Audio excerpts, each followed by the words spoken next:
Hi, third grade. Welcome back to Close Reading. Today, you are going to focus on your CER.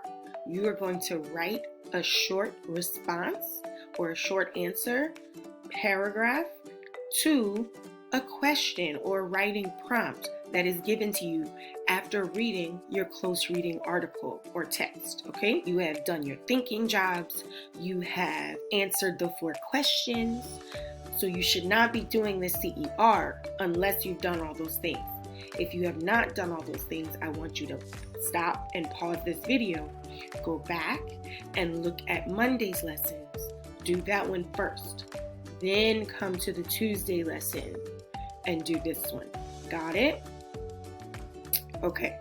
So when we're writing a CER, we need to make sure we have our claim. That means you're flipping the question and you're answering what they're asking you in one sentence. Then you're going to have your evidence. We need at least 2 pieces of evidence to prove your claim or what you think the answer is. And then your reasoning is to support your claim and explain why you think what you think, why you believe what you believe, and to prove it and to show why that evidence is the best evidence to prove your claim. Okay, so your reasoning, you want to restate your claim, but you also want to give a little bit more. You're not just going to say this proves and that's it, 1 sentence. You want it to at least be 2 sentences and give a little extra, some next steps. Okay, all right, so what we're going to do today is I'm going to show you the example that I posted on your Google Classroom. So you have this example in the reading section. You can pull this up to review it to help you. But your work today will not be to do that example. Your work today is to do the CER for Who Has Seen the Wind. Okay? All right. So let's look at the example. Mary is a 10-year-old girl with dark brown curly hair like her father. She is 4 feet, 8 inches tall. Mary is a very talented dancer and has competed in many competitions. Her eyes are a sky blue color and she has freckles all over her face and arms. Okay. Here's our question.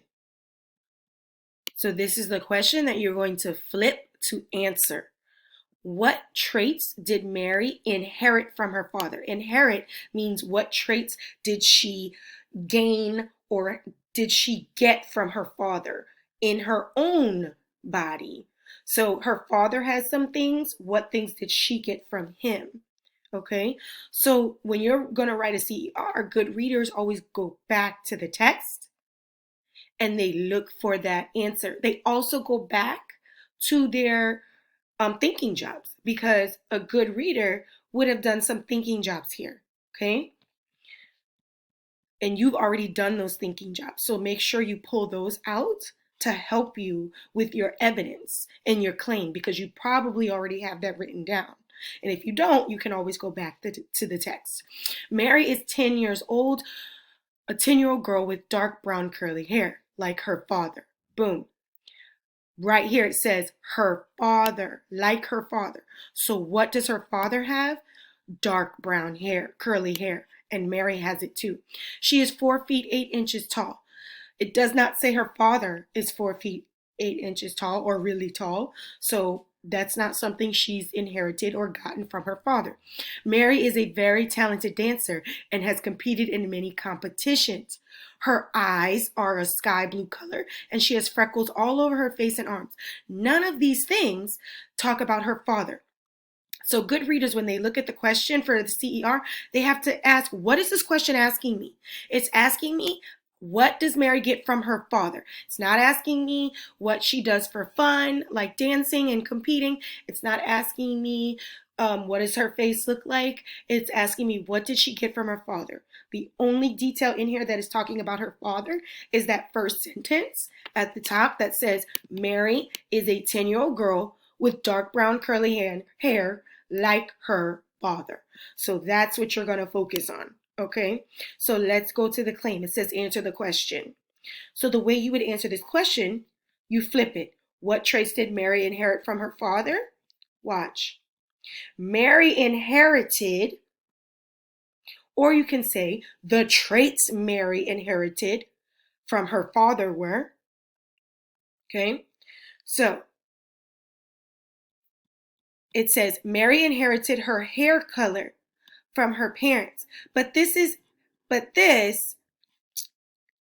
claim, actually, friends, I don't think that's the best claim, because this claim says Mary inherited her hair color, freckles, height, and eye color from her parents. But look at the question. See, so I don't want you to always just go with what someone has written. You need to investigate it yourself. What traits did Mary inherit from her father? It did not say in here that she got all of these things from her father. It only says that she got her curly brown hair from her father. Okay? Her mom may have freckles.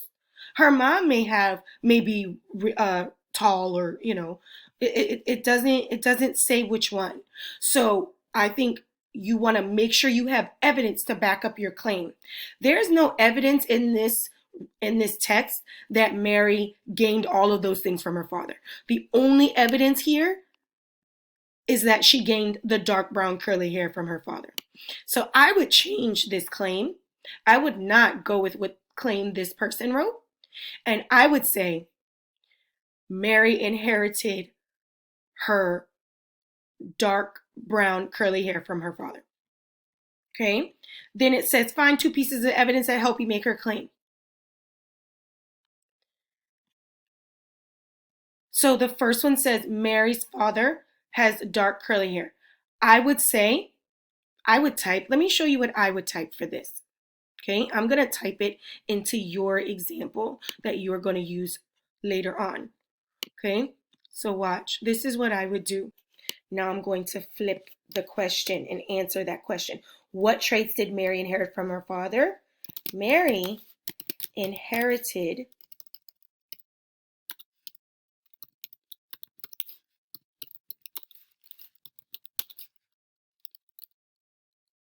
her father's dark, curly, brown hair. Okay, that's one way you can write it. That's one sentence. Another way you could write it, this is just another example. You only need one sentence for your claim.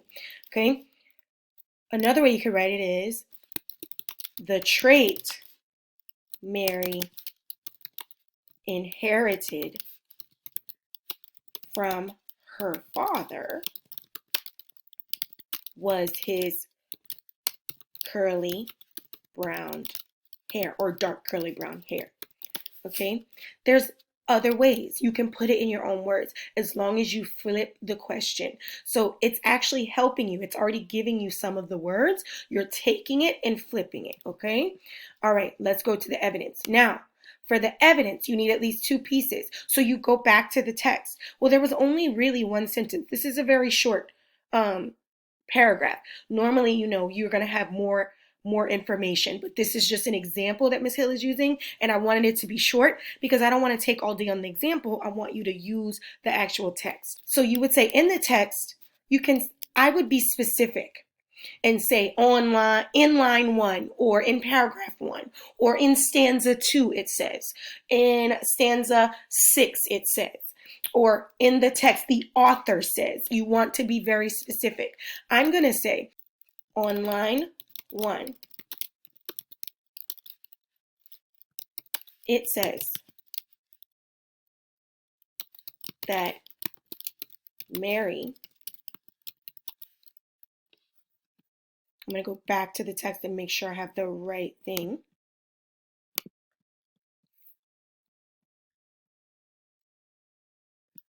Yep, I'm going to take it from the text. It says that Mary is a 10-year-old girl with hair like her father. There's my piece of evidence. Then I'm going to go back.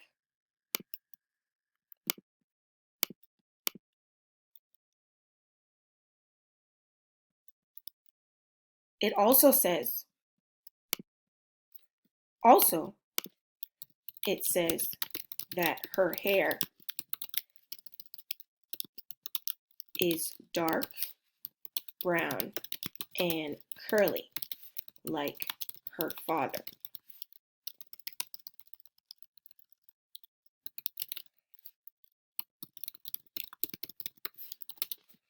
Then I'm going to go to my reasoning. My reasoning is when I explain how the evidence you listed supports your claim. So I need to say, how do I know that this evidence I just used proves my answer to what traits did Mary inherit from her father?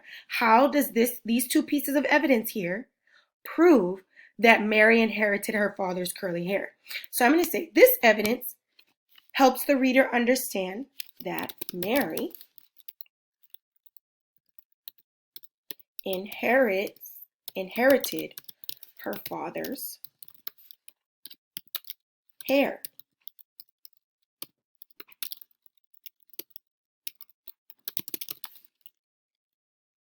It shows, or it proves, that Mary has the same type of hair as her father. See, I'm going further. I'm not just stating the claim. That's a great start to restate the claim that you said, but you need to give a few more steps. It shows, because you're explaining, you're not just restating. It shows that Mary has the same type of hair as her father because it says